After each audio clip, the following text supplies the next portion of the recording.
I took the world's most informal poll. In other words, I asked a question in my last painting video to see if people wanted to see painting videos, and at least a few people do. So if you're one of those people, this one is for you. It's also a color theory from the inside out situation, because I'm not just going to paint, I'm also going to do a color study out loud to describe why I'm going to choose which colors I'm going to use. So let's paint. And if you feel like painting right along with me, that would be fun. So let's do it. I really love the color of Bartlett Pears. And I took this photo of some pears on a ledge in my kitchen. And I thought it would be fun to paint the pears, but with a different background. And I could choose what color things are in the background to become a fun color interaction. And so that's what I'm doing. I thought that I would use the same pigments, the same paint colors as the whole kitchen concentration series to start with. And it may turn out that I need to branch out beyond those. I already have something in my head that might make sense for this idea. But so those three colors were cad, red, yellow, light. Oh, I am not getting this right at all. This is cad, red, medium. Okay, never mind what I just said. So I'm just choosing kind of similar colors to my kitchen concentration, which was basically a violet, a red, a yellow, and a blue. And the blue is Prussian blue, but you can't really make Prussian blue acrylic paint. You have to, because the pigment of Prussian blue reacts to water-based paint medium. So this is Prussian blue hue, which is made with phthalo blue, dioxazine purple, and bone black. So, all right, let's do this. Bartlett pears ripen from green to yellow.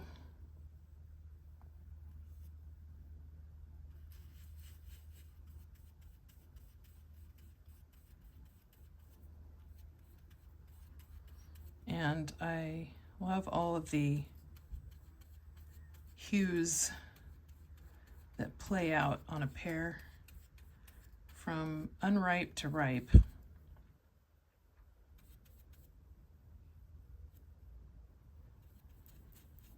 This is not organized. You don't mind, do you?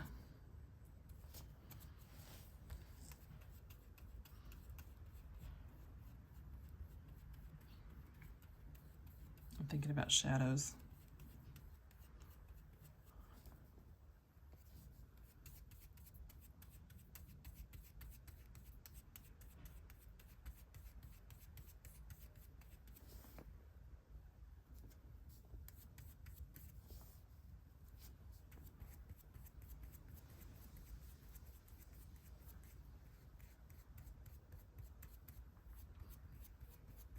The pears that I photographed,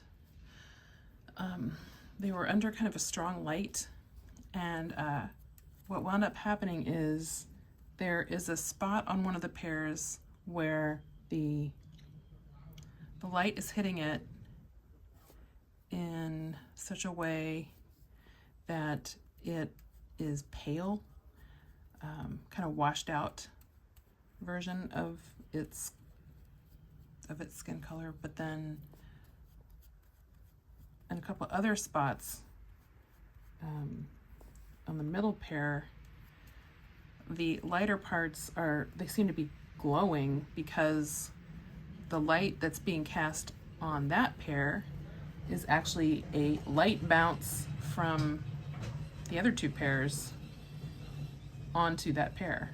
So it's not bright white light cast onto that pear, it is pear colored light, which then becomes more chromatic and gorgeous.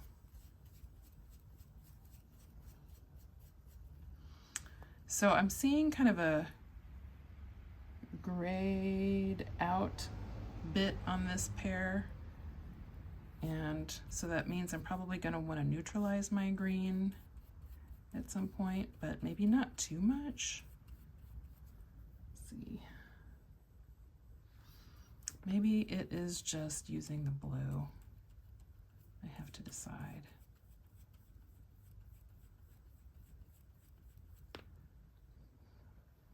The blue might be enough, but just in case, I'm going to try to find this blued out color with just a little tiny bit of red. Ooh, hold on a minute. That's cool looking. I was not prepared for how surprisingly rich that looks. Yeah, I'm gonna need to use that. Really nice. Yeah, okay. So I've got like all these different pear color things. Oh, let me get some highlights that I see. This is gonna be like, that's already too much pigment. Okay.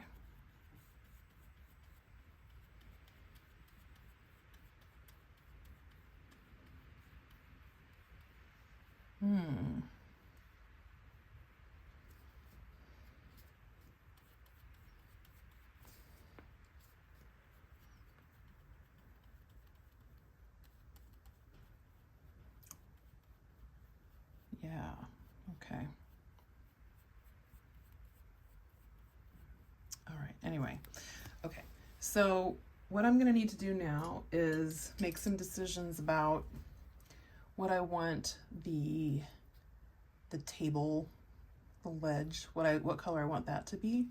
And as you can see in the picture, even though this is clearly a wood surface, and that wood surface appears to be like a dark brownish black, because the light is so heavy or so strong from above, it looks almost blue on the left.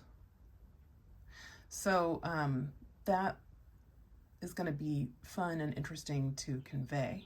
But right now, I've done a painting of this before, and I don't intend to show the dirty dishes in the sink behind the ledge that are kind of blurred out behind this. I'm going to keep it really simple because this is going to be a small painting. So I get to decide what color do I want the background to be, like I guess you could call it the wall. We're going to call it a wall.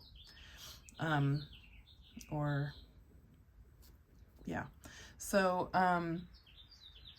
this is the fun part, I guess. Like, I get to decide what is this pear going to be sitting on and what's going to be behind the pears. And I want to make the most of it. Okay, so we know from any color theory classes we've taken that complementary colors are oftentimes used together to bring out the most in each other, right?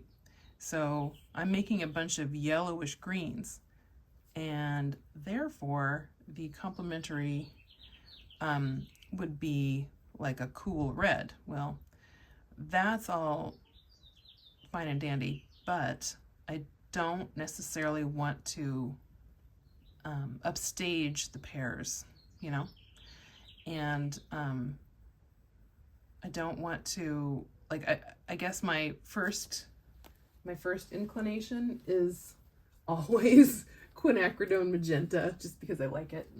But it could be done. Like sometimes, oops, that's oil paint. And don't use oil paint with the acrylic paint. So if I do quinacridone magenta,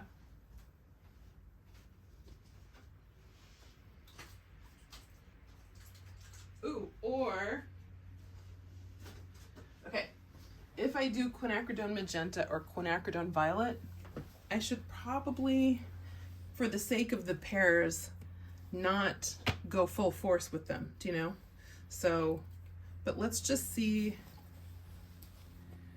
let's see what happens if we at least put them on the paper and, oh my, that could be fun. That's quinacridone violet. Wow. Okay, I like that. And then this is, I don't like that as much. Okay, that's surprising. All right. So quinacridone violet, magenta. Yeah, I feel like no on the quinacridone magenta. Nope. I don't know why, but I just had a gut reaction to it that did not make me feel happy.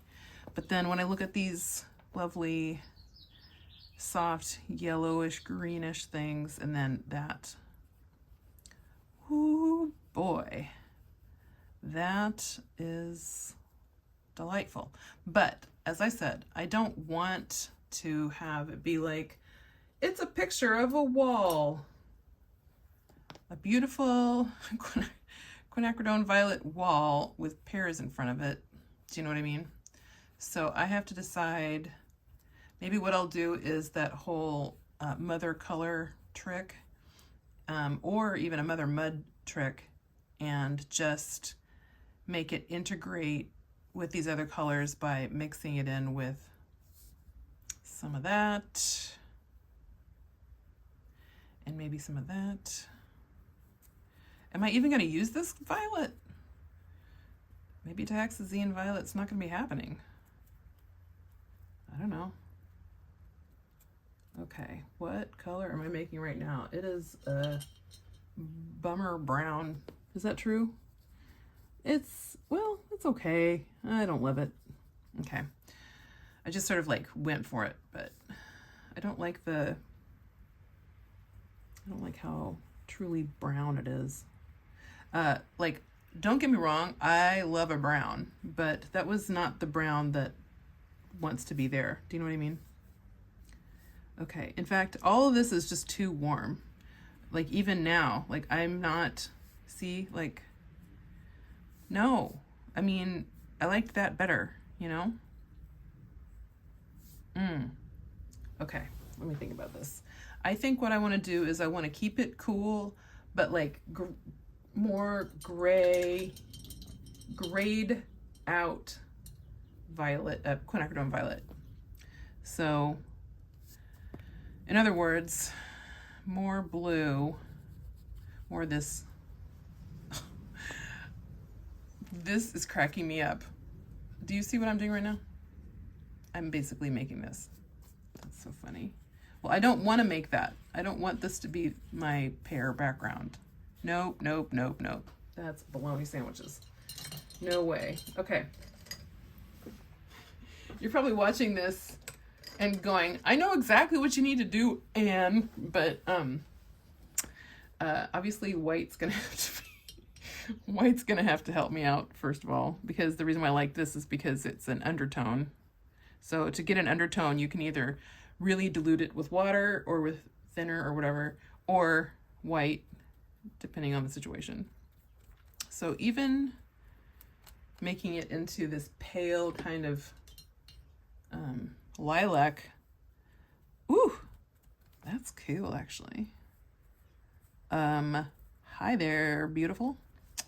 Okay, so what if I made this lilac color with the quinacridone violet, but I feel like I want it to settle down a little bit, but I don't want to warm it up, and I don't want to turn it into purple.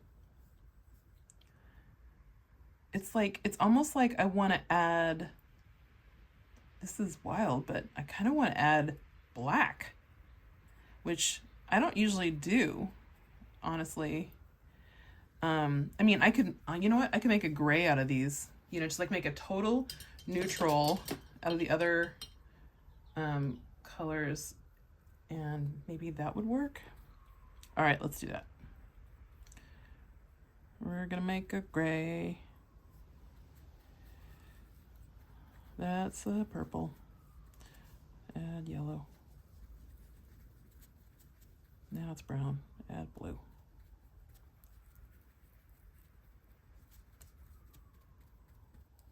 Add some white to see what the heck we're doing. Okay, great. All right, let's do this. All right, I've got my pretty gray. Gosh, that is a really pretty gray, I must say. And then, oh, yeah, okay. Maybe. All right, I'm gonna put it over next to this stuff. I'm gonna cover up that, I'm gonna cover that up. Ugh. Okay. All right, let's make this color that we like. I say we, I'm taking you along on the ride of this.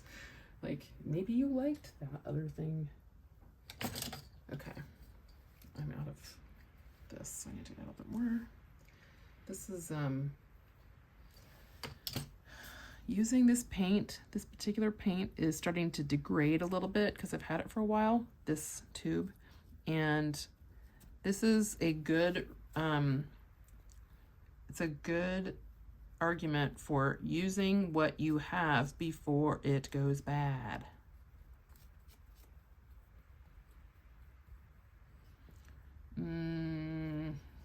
Well, anyway, I want to cover that up. No. Now it's too subdued. I really do like that.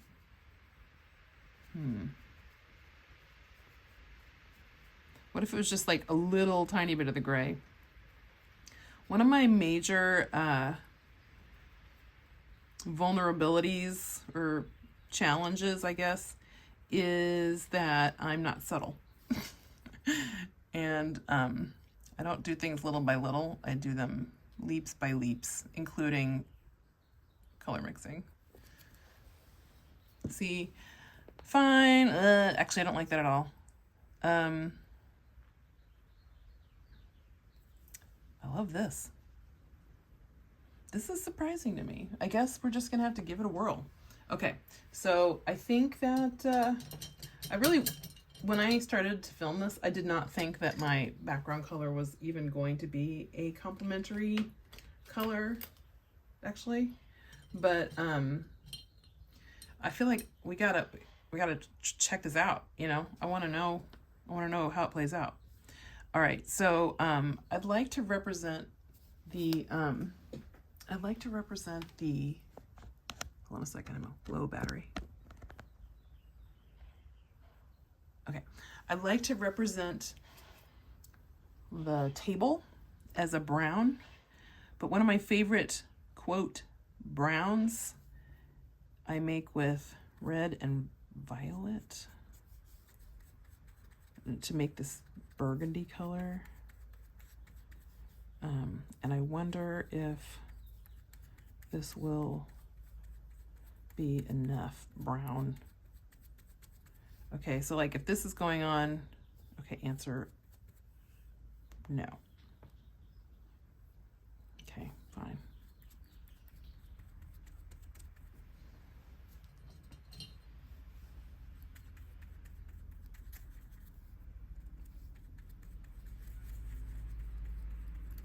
That's a little better. Yeah, oh, I like how rich that is. It may still be a little too...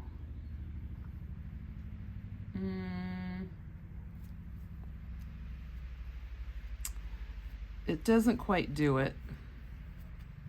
This doesn't do it for me. That's not right.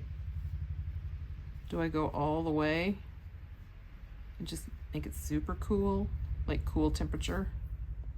Yeah, maybe so. Maybe the wood, the darker part of the wood is going to be like this kind of color, and then the lighter part of the wood is going to be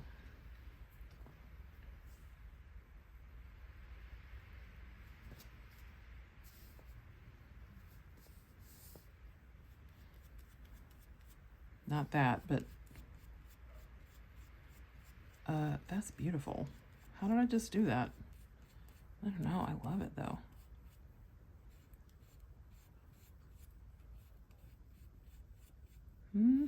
That's pretty. This is like such a delicate violet gray thing. And of course, it looks great because it's next to these yellows, right? But if I put it over here, nope, that still looks awesome. If I put it here, that's a little bit, actually I like this color that I mysteriously just made. I can totally match it again later, but anyway, okay. I am back to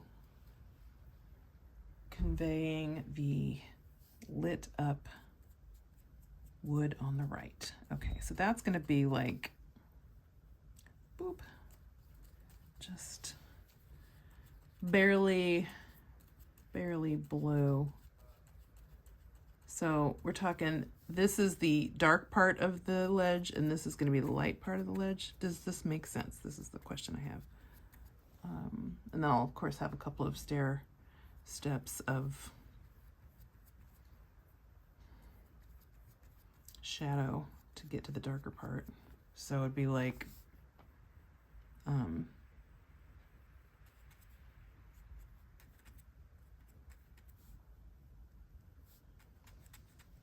yeah, I had that in there too, didn't I?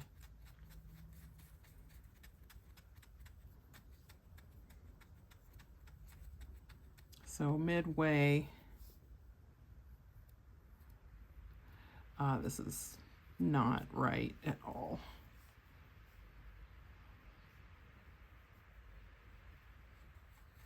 More blue.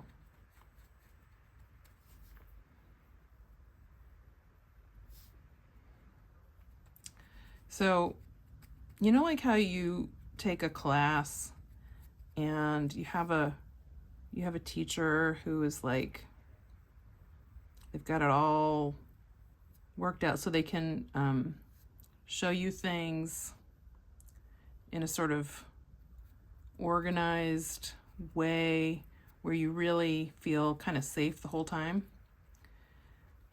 Instead, I would say what I'm doing right now, like on purpose, is I wanted to take you into my thinking in a more chaotic way, because at least for myself, when I'm doing this kind of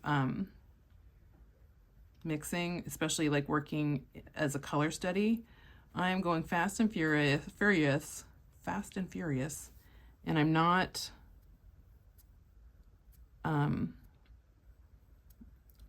I'm not being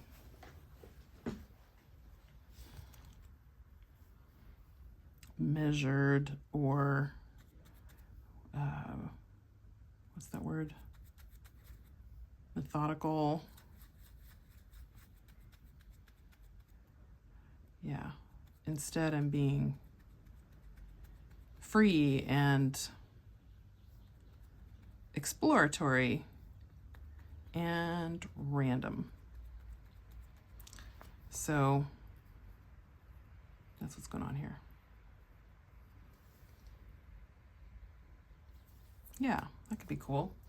And so usually when I'm doing a studio color notebook and I get to this point, but I have all this extra leftover paint, I don't just let it dry in piles. I'm going to go ahead and take it the rest of the way and use up what I have somehow. And I might discover something while I do it, you know. So right now, this is just, you know, a lot to look at. So, and yet each little notation, each little interaction is giving me a little bit of info, you know? So, so from here, I'm just going to have some fun, but don't get in the way of my notes, if you know what I mean. Like, I don't want to confuse myself.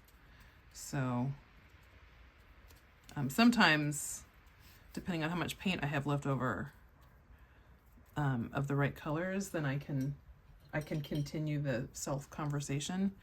But at this point, I want to get on with my painting. So I'm just going to close up shop here. All right, in no place in this painting is there just going to be pure red, I think. So I'm going to mute it now so that we're not looking at it. Oh my, like I just love cadmium red and dioxazine violet together. It makes such lovely, just rich burgundy colors. Okay. So that's sorted. All right. I decided nope on that. So maybe I'll just hide it. Like, no, I don't want to look at you. All right. So maybe I'll just, what am I going to do with this? Maybe I'll like scrape it off and put it over on the back of this other thing and notate or,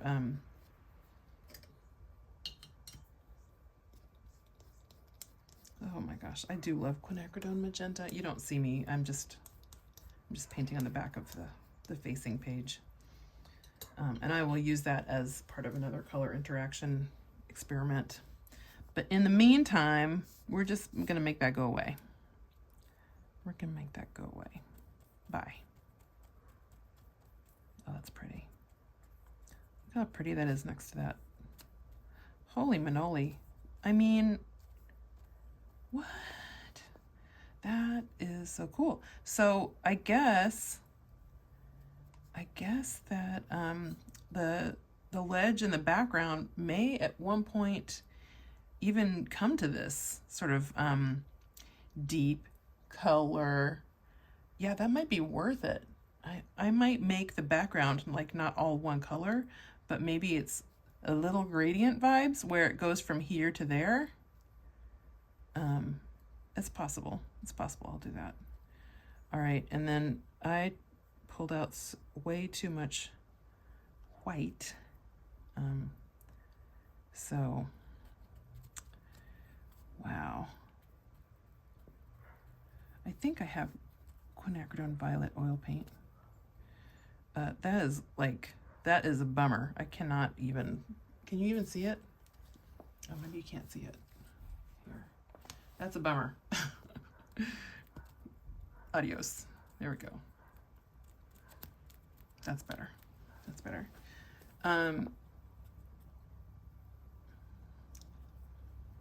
This is really making me want to paint some pansies, you know? This color combo. It's definitely springtime.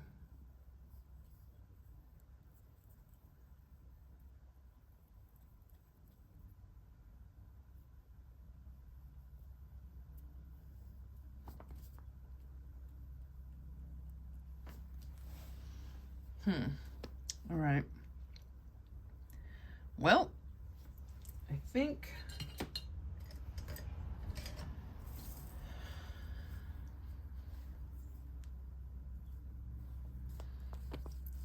I wonder how this is going to play out with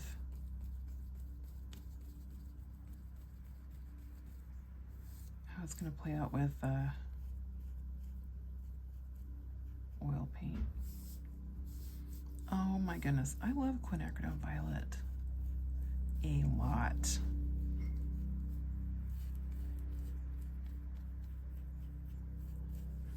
That's gonna be so pretty.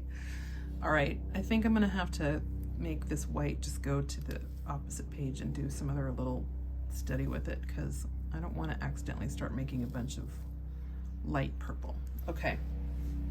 Okay, believe it or not, this whole deal is gonna give me the information I need. Oh yeah, here's this thing I'm doing. Okay, so what am I gonna do with this? I have regrets about all this white that I pulled out. Did you know that titanium white, I believe, is more expensive now? I, off the top of my head, cannot remember the reason why, but conserve your titanium white is the moral of the story here that I forgot to heed in my hasty impulse control addled mind today. I cannot wait to start this painting. Let's do it. So here's the deal. I'm using a 6x6 panel that was for the shoe show, and then I just, this was completely abandoned. I didn't even try. I did not even try to complete this painting. It just wasn't working. The composition wasn't working, so I just let it go. All right, so, okay, before I start actually painting, as you can see, there's already, like, stuff has already happened on this palette, and that is because I was using some paint earlier today to touch up one of my culinary concentration paintings. And that was the one where it is somebody plating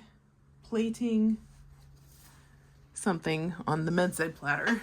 And the problem was that her hand looked like it had been scrubbed raw. There was like, I was enjoying being bold with the color, and I really wanted to indicate that the fingers were a little bit more red than the rest of the hand, but I think I went too far. So, so I toned those little bits down, and so I need to kind of straighten up the palette from that whole deal that I did. And I'm not even going to be doing anything peach colored at this point, so I should just, I don't know, put all this sort of orangey peachy stuff to the side, and maybe I can use it for mixing or something. I think that this is the actual terminology, but I think it's called palette hygiene or something like that, which sounds kind of like a drag. But one thing that my teacher, Kimberly Trowbridge, used to say is she could always tell how clear somebody's thoughts were by how organized their palette was. And that's like a restatement of what she said. And when I heard that, I was chagrined because I am a person with ADHD. So I was afraid that that was never gonna be me, that I was never gonna have an organized palette, because things just get out of control in my atmosphere when I'm painting and making stuff. But I actually find that I can just like make chaos, and then at break time sort of straighten up the chaos. Like I could have tried to start painting with all that random stuff there, and that would have really gotten in my way, you know, because that's not what that's not the color I was even painting with right now, you know. So I'm glad that I had some self-control and stopped myself, even though we're here together. And you're probably like, let's get going. All right, so I'm gonna make this base color of this. Oh my gosh, guess what? This, I forgot. Like I forget every time. This color is a very strong pigment. It's so, the tint strength is very impressive. Anyway, I'm gonna get some more yellow because I'm gonna need it.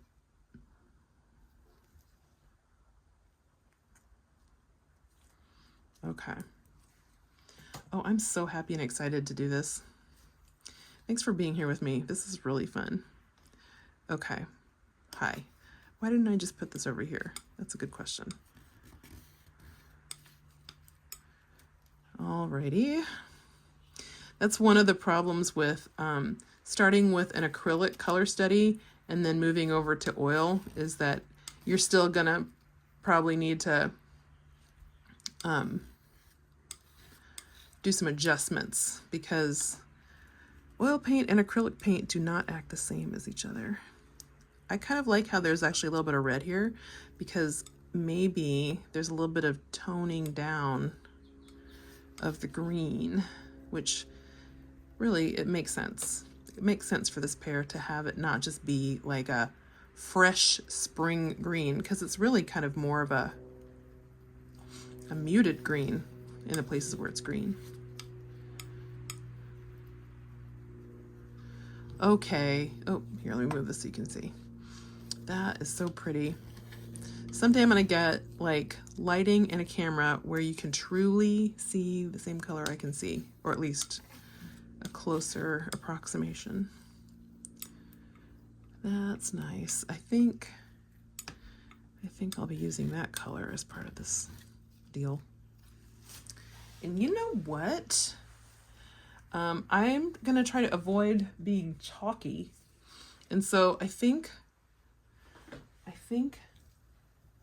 we're gonna need to do cadmium yellow light or lemon yellow, either way. Same, not the same thing, but very similar. I mean, I think it's even the same pigment. It's just, wait, let me just check. This isn't, I don't usually use this particular brand. What's it say? PY81. Oh, okay. No, I'm not going to use that. Never mind. I am actually going to use cadmium yellow light. That will be better. Because that lemon yellow was basically yellow plus white, as opposed to a pigment that is light yellow. Like, I was trying to avoid using titanium white to always lighten everything, do you know? So that wasn't what I needed. All right. Oh yeah, this is gonna be so good to have on hand, this color, to get to the lights. All right. Okay, I'm just looking at the picture, and I think I've decided that I'm going to focus on the colors and how they interact with each other, but I'm not going to try to make it as sedate as it is in this photo. Instead, I want it to feel like how I feel when I'm looking at the pears, but I want the colors to interact with each other in the same way that they interact with each other in the photo, you know? So, okay, so I'm looking up at the highlight. Yeah, so the highlight, this might work for the highlight, because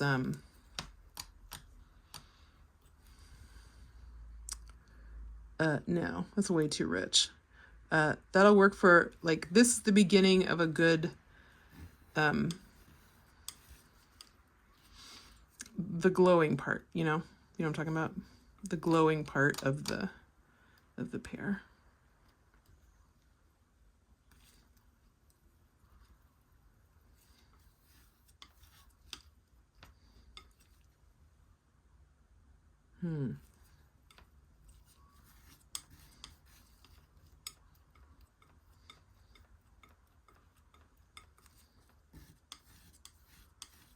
Okay.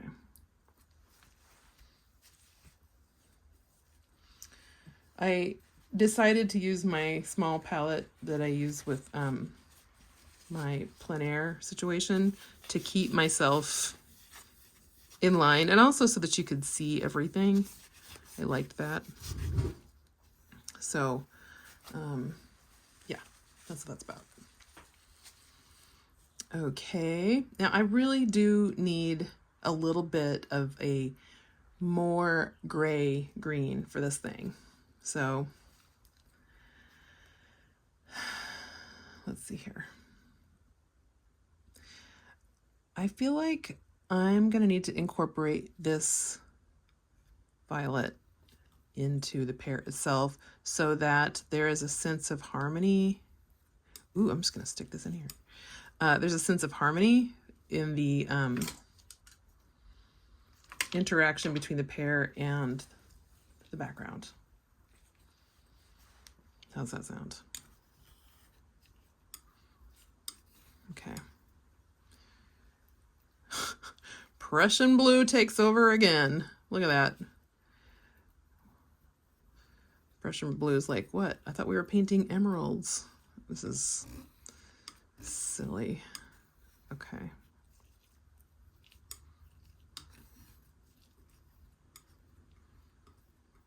Okay, so to neutralize this, I am going to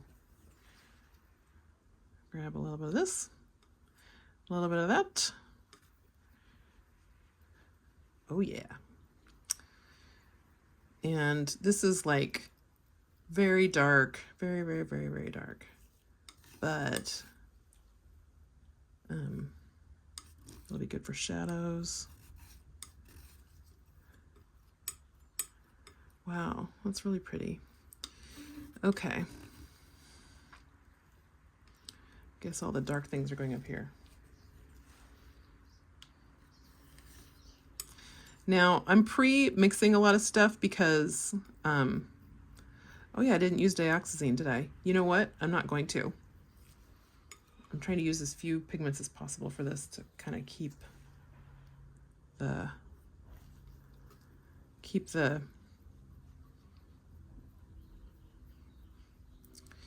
palette feeling not too overwhelming for such a small painting. So this is turning into what the dark wood color is going to be. Okay. And let's really quickly, as long as we're here doing that, let's get a little bit of the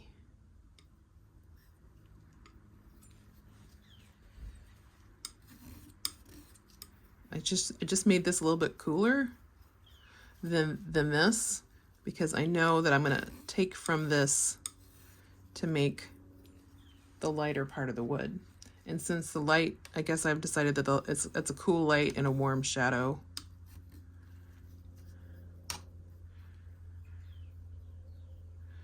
Oh, that's too far. Like, these are not related to each other in any way.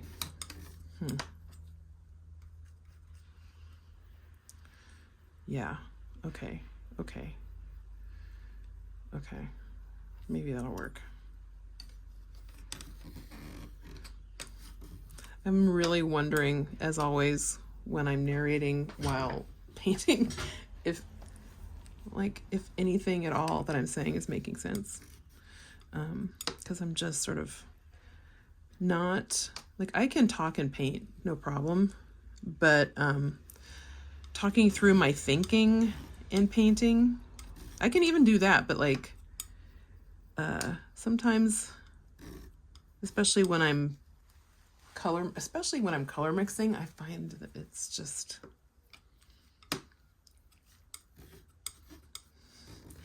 I guess it really highlights for me how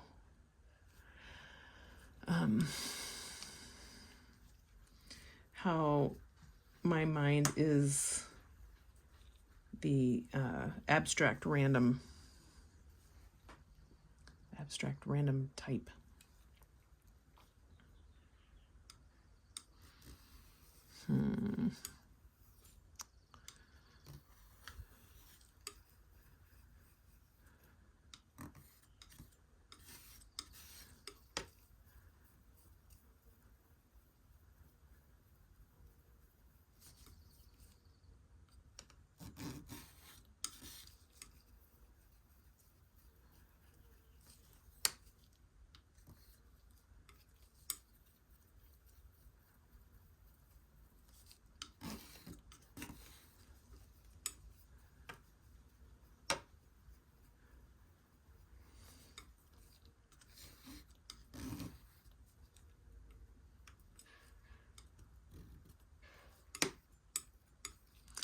Okay, I can't remember if I said this or not, but I'm doing a lot of the pre-mixing so that I'm really clear about where I'm going with this. And it will keep me from painting in a kind of, how do I say it, like a mushy way, where like my thoughts don't seem clear. My intention doesn't seem clear, I guess you could say. All right, so I'm going to tackle this background. I don't know what I'm gonna do with this. This might be part of the darker part of the pear.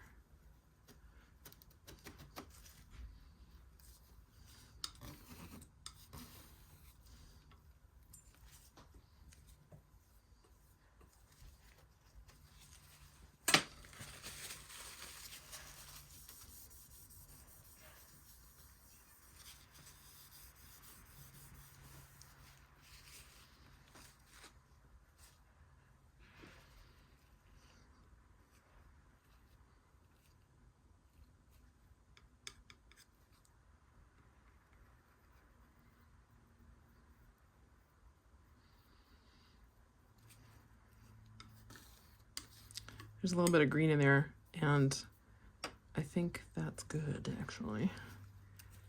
Just subtly, did I like not wipe my palette knife, or is it from the pile?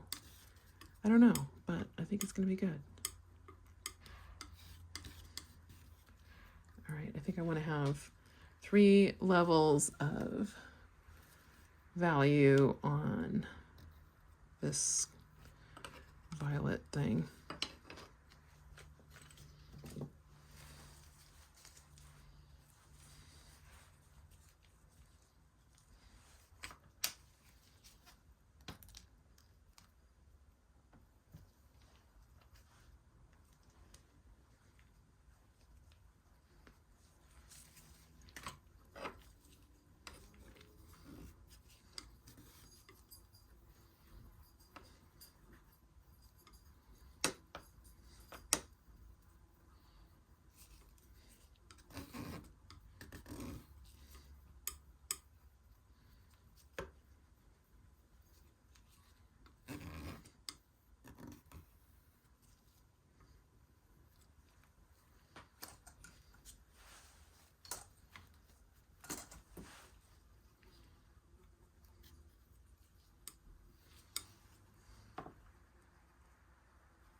Oh, dang it.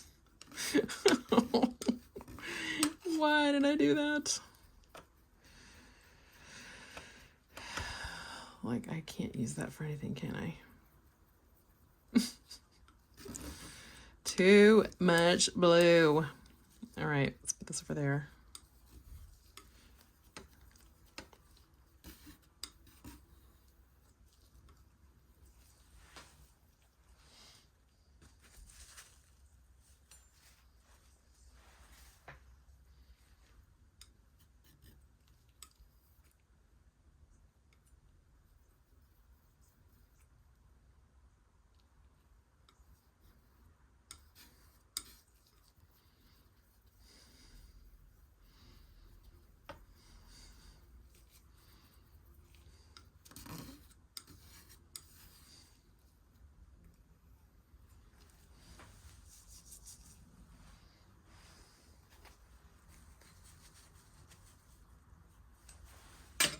Okay, let's paint some pears.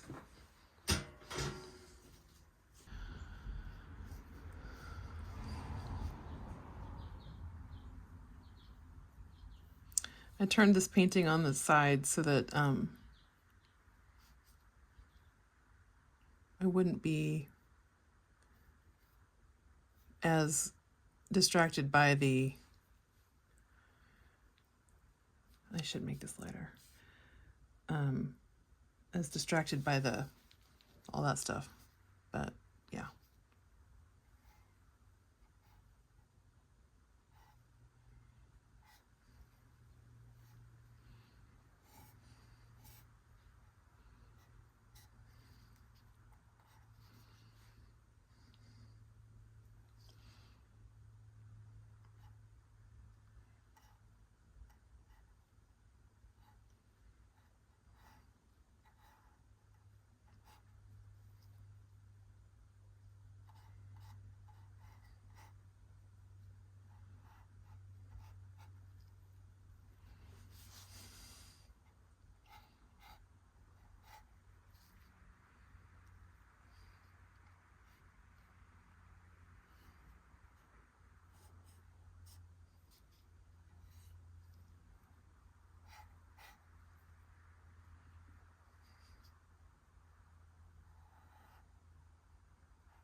All right, so I think what I'm gonna do is what I sometimes do when I'm painting figures, which is I come at them obliquely. I don't go straight for the,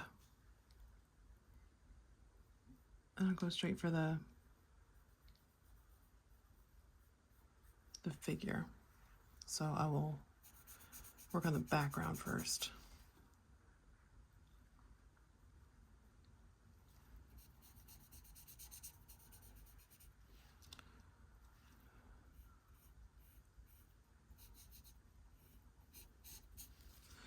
I'll tell you right now, I did not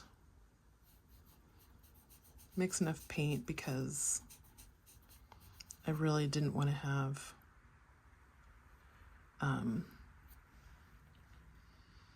an excess of paint because I'm trying to use up the paint that I pulled out this morning. But yeah, just for the record.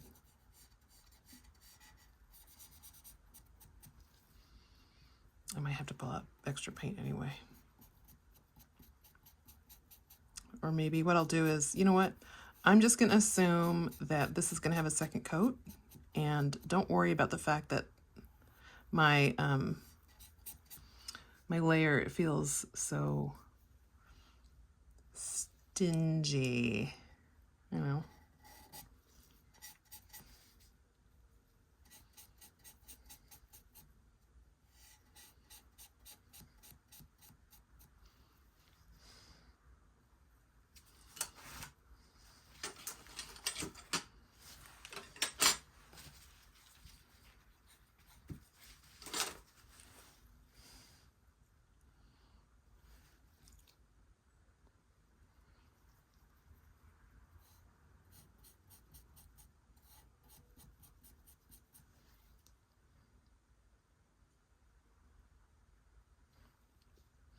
All right, the shadows of these pears are complicated because of the light up above was multiple lights. And I'm wondering if I'm just going to go ahead and simplify that, because there's no need to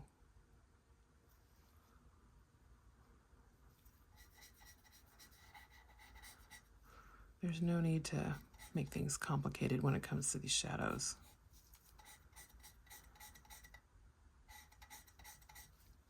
I am going to need some more of that dang Prussian blue and just watch it take over the world, I guess. Just a little bit. There we go.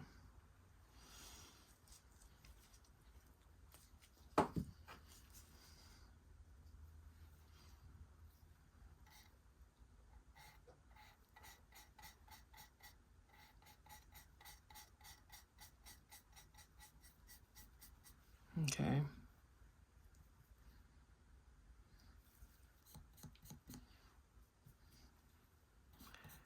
Yeah, I need to simplify these shadows big time.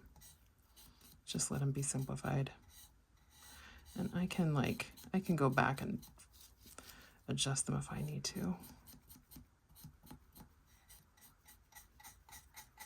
But I think my top priority needs to be just like, let's just cover the ground. Let's just, let's make this a big cohesive thing. All right, so I'm switching brushes to do the lighter thing, because one of my strategies for working without mineral spirits is use separate brushes for lights and darks, or, warms and cools, etc. Because then you don't have to work so hard to wipe off your brush to get to the right value or color. So it means you have to have extra brushes. But I think ultimately it's good. I think so.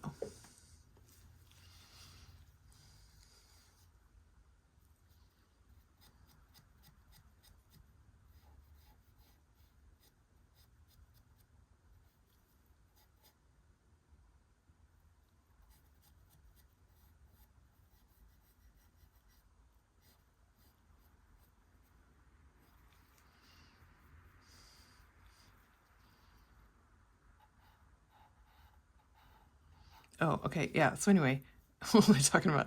Yeah, I think it's good because it's like you're gonna need brushes anyway, Brushes don't last forever, so you just have all of your brushes now. You know what I mean? And I really like not working with mineral spirits a lot. I know that it's like, for some people, that stuff doesn't bother them at all. And I wouldn't even say it bothers me, but I don't want it to start bothering me. So it's not that I'm like a completely solvent-free studio, as much as, if I don't have to use it, I'm not going to use it. That's where I'm at. Okay, so this is light. Should I just do the pears, or should I do the background right now? I think I should do the background. Okay, I'm gonna do the background.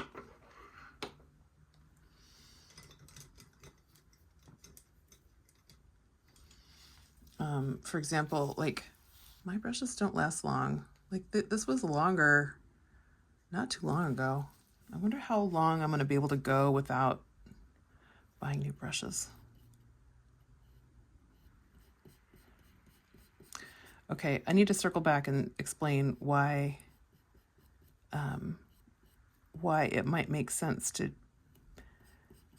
paint the background instead of the subject first. I think, like, on one hand, sometimes I want to paint the subject first just because I'm like, but I think it has to do with myself feeling like, oh, am I going to be able to nail this face or these hands or whatever? And like, I don't have faith that I will. And so then I go ahead and do that part first. It's sort of like, I think the energy is, if I can't do it, if I can't do these hands, then like, what's the point of doing the rest of the painting? And like, I have been painting for literal decades. And so it's funny that I still have that sometimes. But if you do it this way, it's really nice because the actual figure has something to react to, or in this case, Pears. It has the colors to react to. It has the, and so I think it's really good. It's handy.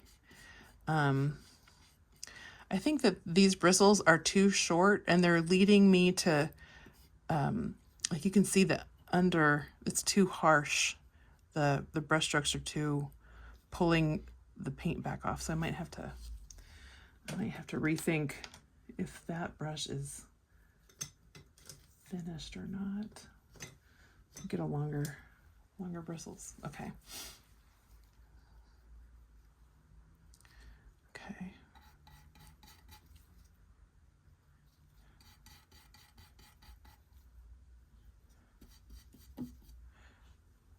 Okay, well, I really like this color quite a bit. Like this, not just color, but the value.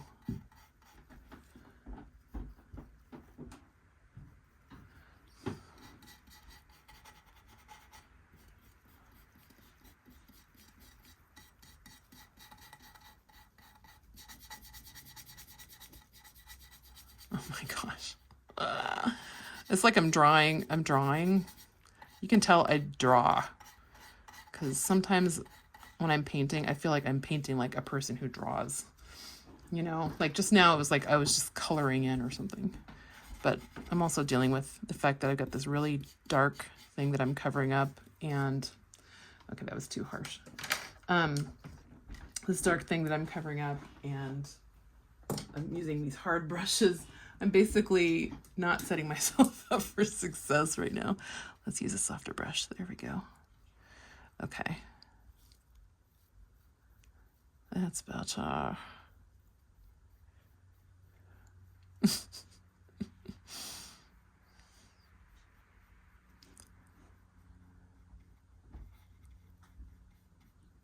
Oh my word.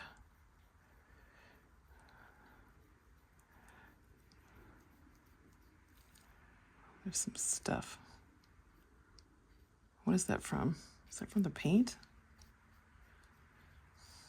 Okay.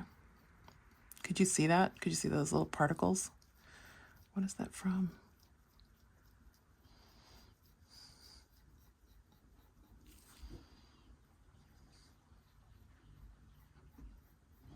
I'm not sure why, but I'm really interested in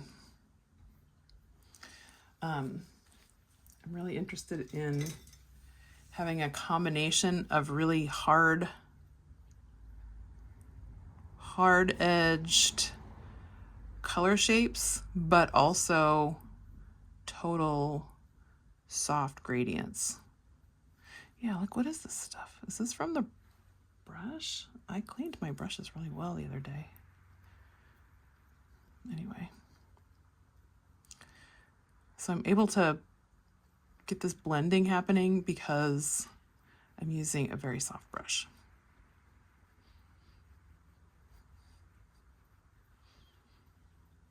Okay.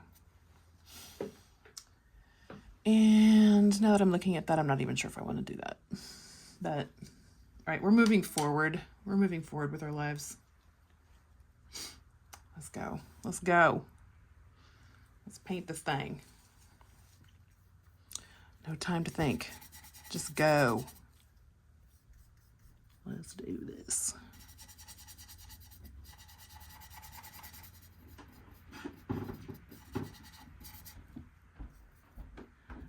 Okay, I just burned through that quinacridone violet.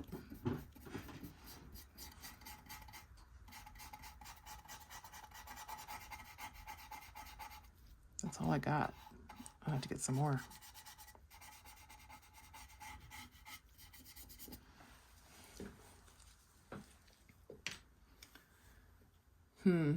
Well, I'm trying not to waste paint, so what if I just used the rest of that?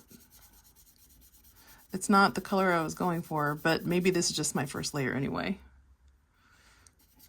Right? So don't worry about it. I don't hate this color. It's just not quite what I was going for.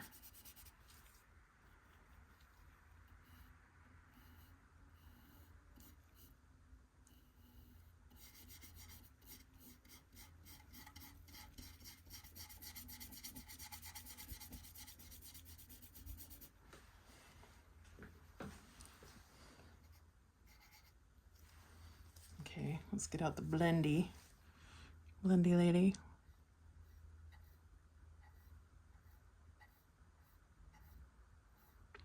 And again, this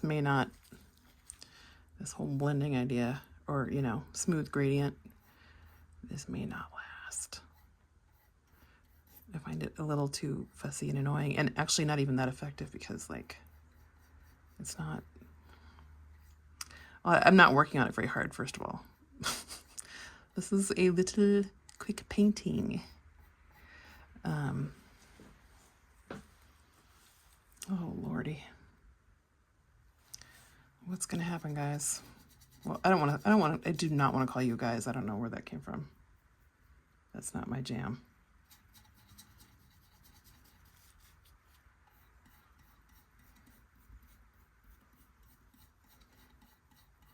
You're probably like, what are you doing? Answer: unclear. This is hilarious because the one color that I liked is slowly disappearing. Okay, I'm coming back to you, color. This is happening. I am now committing to doing a second coat, I think, is what's happening right now. We're just gonna, I do not like what's going on here. That is not working for me. Okay. Pears. Pears. Let's paint some pears. Okay, painting pears.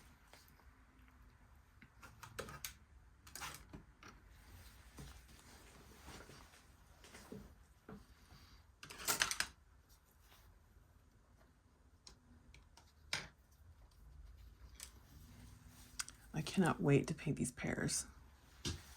This took a lot of patience. All right. I think I'll start on the right. Okay, on the right, this pear is a little muted, a little lighter, and in fact, I didn't even truly mix a color that works for that, but that's okay because I'm going to use what I have over here. It's so funny. I did all that pre-mixing, and then now I'm like, how about this? All right. No, that's still not cool enough.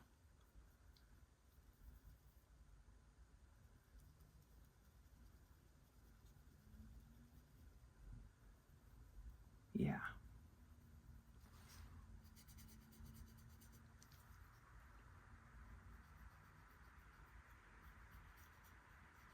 So notice that I'm like filling in the color that I'm filling in, but I'm holding back on doing the edge until the end so that I can make sure I get my pure color, and then I'll nudge up against the adjacent colors.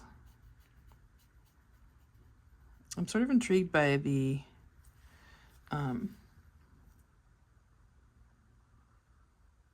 under the painting underneath sort of showing. That's kind of fun.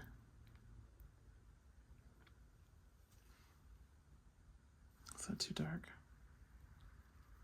I don't want to make everything too pasty.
the lighter part comes out this way a little bit, actually.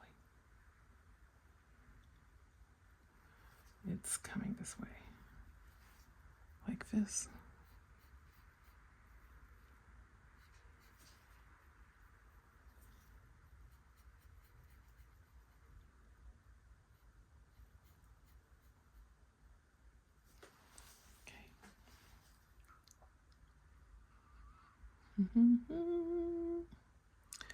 All right, now we're going for a really, okay, the darkest bit, but it's dark and warm.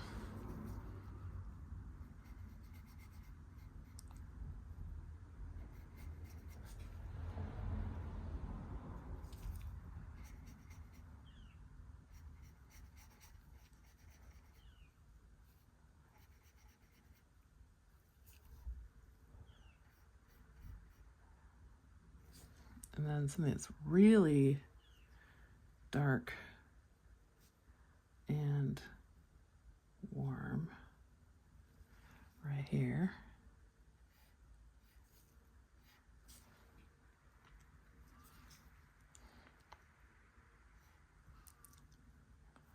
And then I think I'm gonna have these two talk to each other.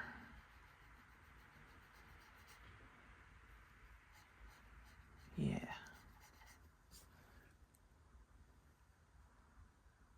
That's nice.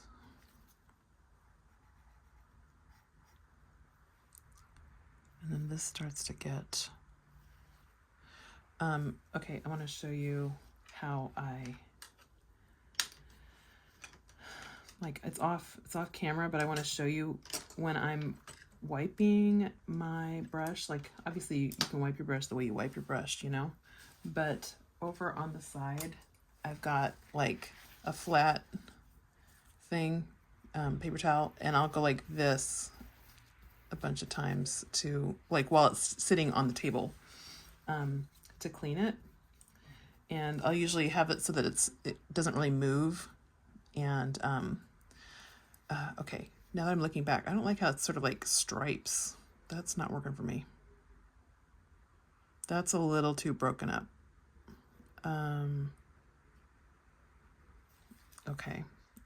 In other words, I think there are too many boom, boom, boom sections, more than is necessary. So that's one problem. Oh, geez. See, okay. That's why you do a light brush and a dark brush. All right. Let's see here. Grab this one. Okay, I'm going to do a little bit of light fixing, and then I'm going to get on with it.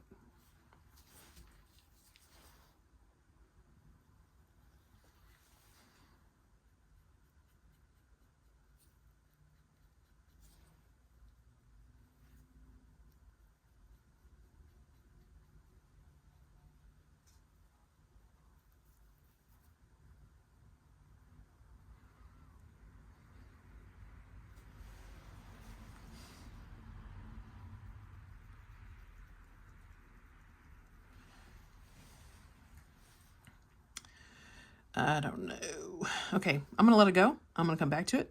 Talk to you later. Okay, now we're going to do this lightest light. But it needs to be a little bit washed out for this part. That's too yellow.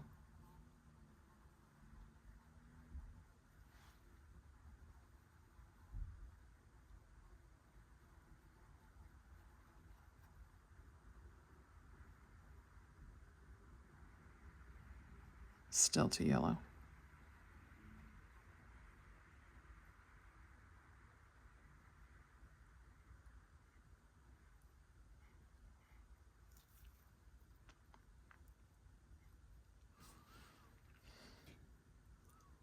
I'm going to connect these two with a mid color. This is Oh. Okay. Okay. These two need to go together. And then I swear I'm moving on. Oops. Oh yeah. Okay.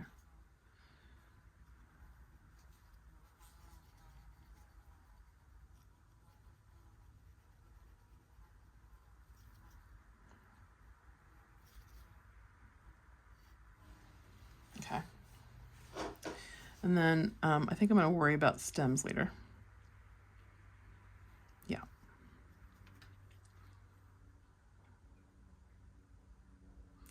Okay. I'm not going to do this one yet. I'm going to do my favorite part last, I think. So I'm going to work on this. Okay. So this needs to be pretty much on the grayer side.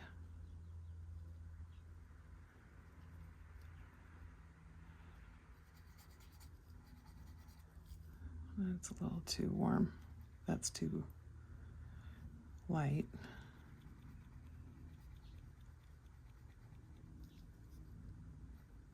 I still want it to be a little bit bluer.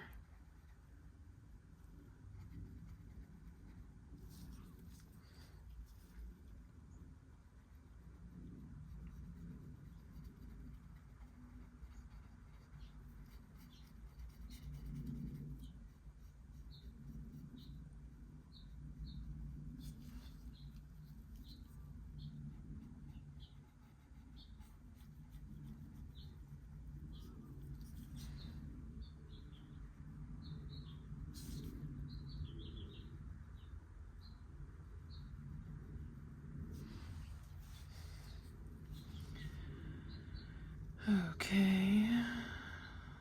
Make it darker and still gray.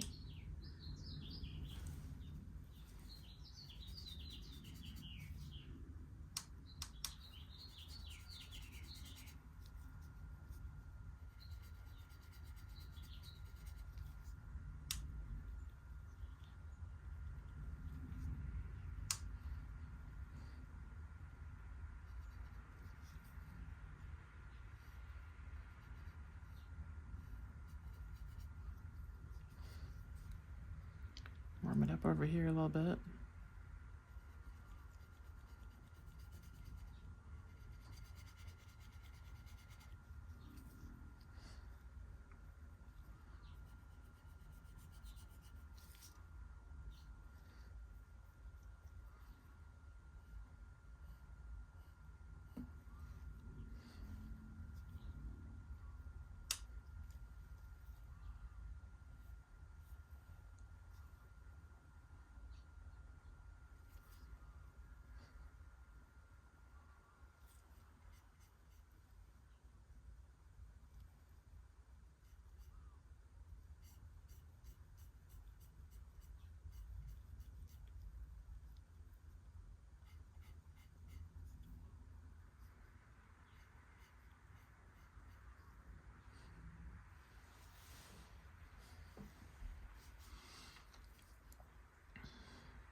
Too dark.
Okay, palette knife's coming out.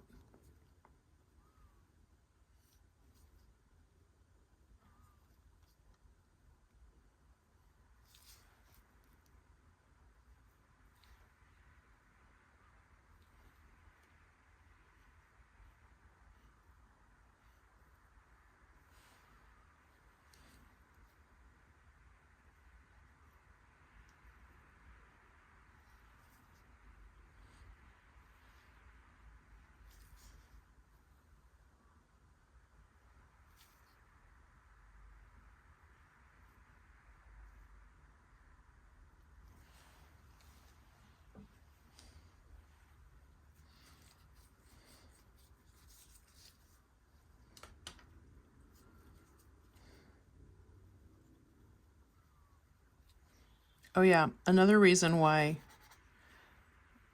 it's an awesome idea to wait to do the pairs or the figures or whatever at the end is because by the time you get to the pairs, you will have been looking at color really closely this whole time, and that means you're more sensitized to the color by the time you do this part, and that is a real asset to the whole process.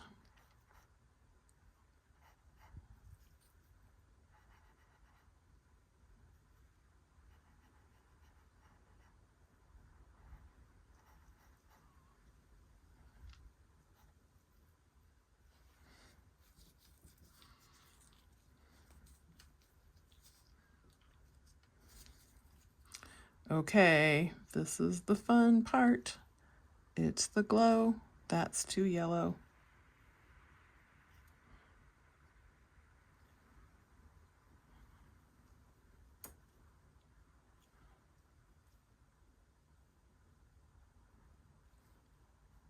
Where is it? Yeah, it is.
Now I get to decide about these stems.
Oh.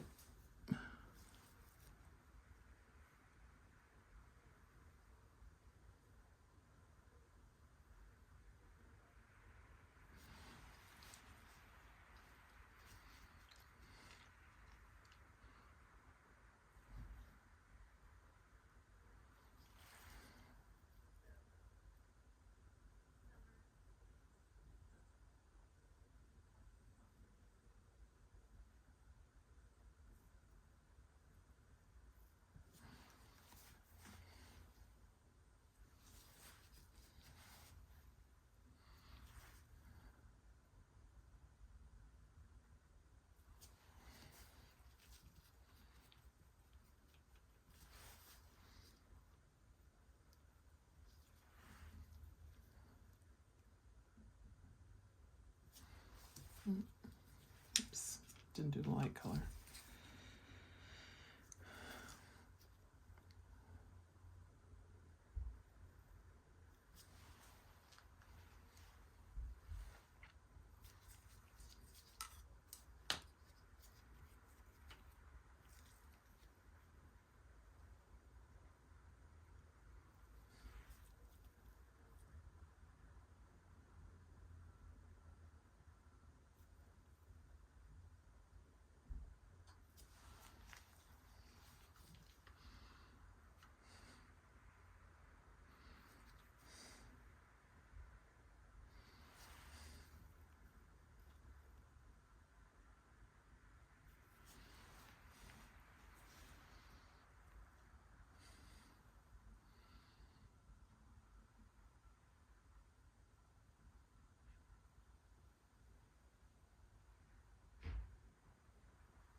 Okay, now that I'm looking at the whole thing, I think that the fact that this is light, and then this is absolutely has nothing to do with that is a problem.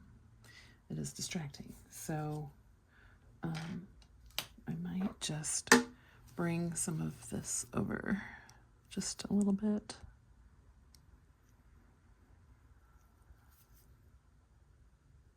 Let's see here. I'm definitely gonna have to come back over this.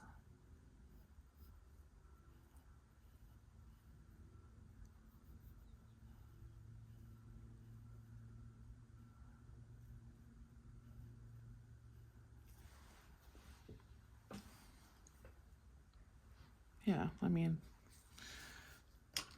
not bad. A little better.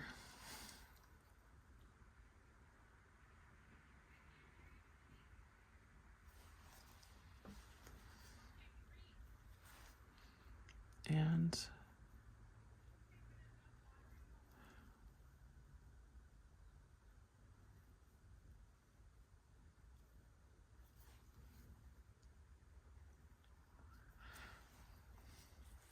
that is annoying.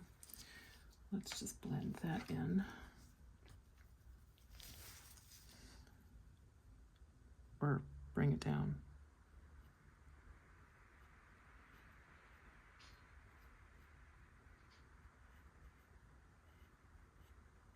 Do not fuss. Do not fuss with the thing. Okay. So since I know that I'm going to be coming back to give this another go, another layer, I see things that I want to do, you know. I want to do some things, but I'm not going to try to do them right now because I think I want to be able to go away and come back. And also, you're probably pretty much finished watching. But what I'll do is, since some of this is thickly placed, this may freak you out slightly, but I'm actually going to scrape back the thicker bits of paint to make it easier to paint on when I come back and do a second. Excuse me, when I do a second coat. I'm going to scrape back so that I can have a second coat easy to apply. Okay, so this is clean. And I'm just going to scrape that. Scrape this.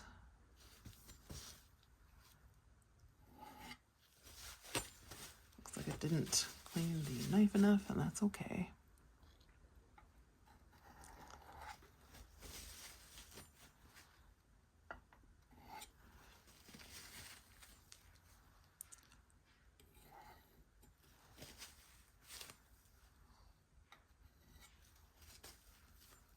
Okay.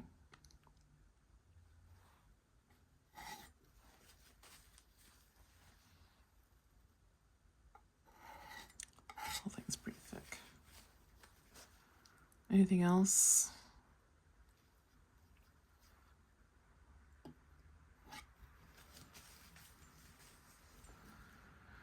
Oh, yeah.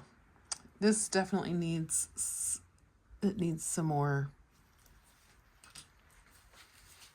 reflection. And this is too chalky for me.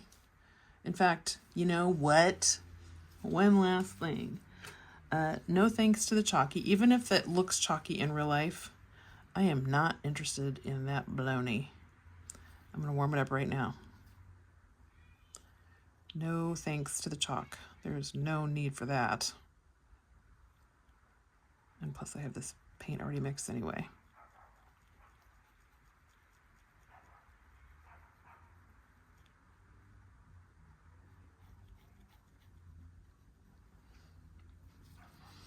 It was a nice idea, but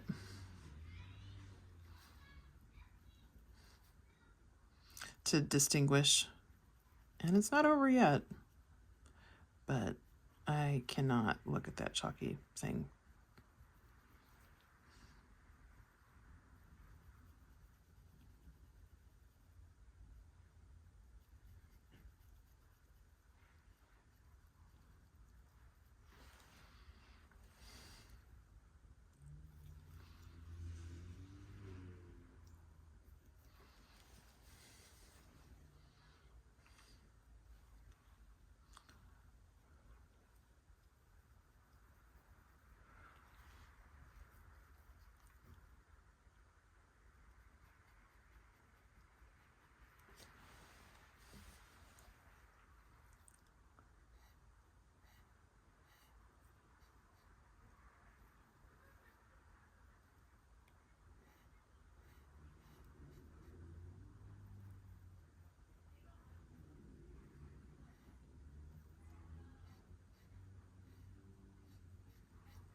And this is pretty much the same value as the shadow.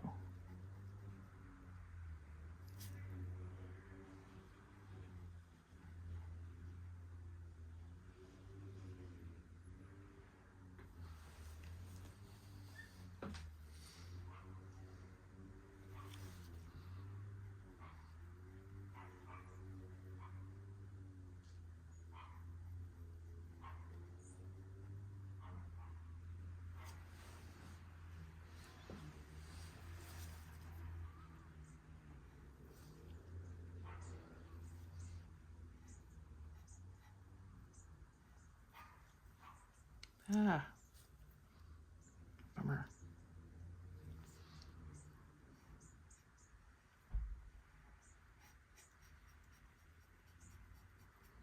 Well, you'll have to deal with that later too.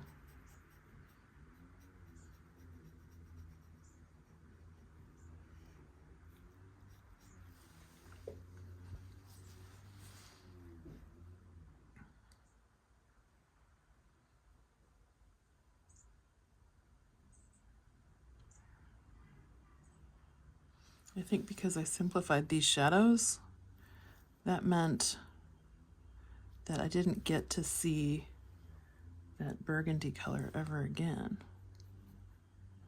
So I think